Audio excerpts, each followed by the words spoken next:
আসসালামু আলাইকুম। আমি জান্নাতুন নাইমা ময়মনসিংহ থেকে বলছি।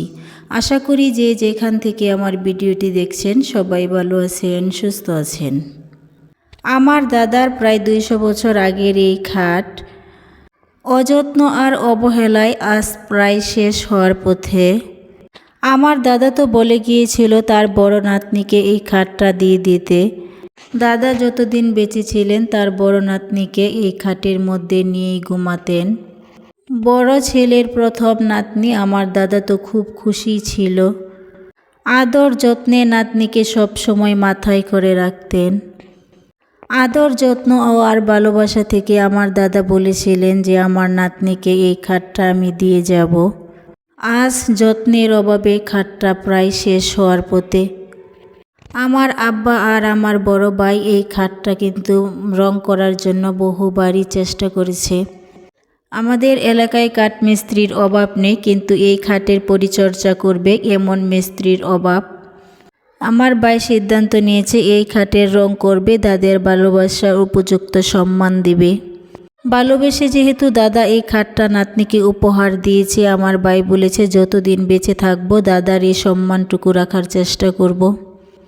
অনেক বছর এই খাটটা অযত্ন অবহেলায় পড়েছিল, আজ ঘরের এক কোণায় পড়ে আছে। কয়েক বছর আমার আব্বা এই খাটের মধ্যে শুয়েছিল। এখন আমার আব্বার পায়ে সমস্যা, সেজন্যই খাটের মধ্যে উঠতে পারে না।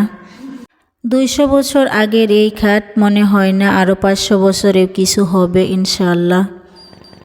এই খাটের আশেপাশেও গুড় পোকা তো আসতেই পারে না। আমার দাদা কোনো জমিদার ছিলেন না, কিন্তু এই খাট দিকে অনেকেই বলেছে জমিদার বাড়ির খাট। তবে ইনশাআল্লাহ খুব তাড়াতাড়ি এই খাটের আসল রূপ ফিরিয়ে আনবো আমরা।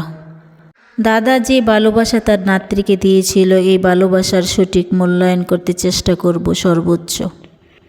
খুব ভালোবাসতো দাদা আমার ভাইকে। কোনো ছেলে মেয়েকে খাটের কথা না বলে গেলেও নাতনির কথা কিন্তু ঠিকই বলে গিয়েছে। এই তো খাটের আসল রূপ, সবই ঠিক আছে, কিন্তু কালারটা একটু নষ্ট হয়ে গেছে। অনেক মিস্ত্রি এই খাটের কিন্তু রং করার জন্য নিতে চাইছে, কিন্তু আমার আব্বু বলতেছে এটার আসল রং তারা করতে পারবে না। তাই তো মিস্ত্রিদেরকে এই দায়িত্বটা দেওয়া হচ্ছে না, কারণ সঠিক মানুষের অভাব। এই খাটের আসল রূপ ফিরিয়ে আনতে আমরা সর্বোচ্চ চেষ্টা করব। আমরা যখন ছোট ছিলাম তখন বুঝতেই পারতাম না যে দাদা কতটুকু ভালোবাসতো তার নাতনিকে। যে খাটের আসল ওয়ারিশদার হচ্ছে তার ছেলেমেয়েরা, ছেলেমেয়েদেরকে না দিয়ে তার নাতনিকে উপহার দিল। এখন আমার ভাই বুঝতে পারছে যে দাদার এতটুকু ভালোবাসা আগে আমি ছোট ছিলাম বুঝতে পারছি না, এখন বুঝতে পারছি। আমার ভাই বলতেছে যতদিন বেঁচে থাকবো দাদার এই সম্মানটুকু রাখার চেষ্টা করব। মানুষই হোক বা জিনিসই হোক, যত্ন পেলে সবসময় ভালোই থাকে। সঠিক মানুষের হাতে পড়লে হয়তো সে মূল্যায়ন করতে পারে। দাদার এই জমিদার বাড়ি খাট জমিদারি রূপ পাবে খুব তাড়াতাড়ি ইনশাআল্লাহ।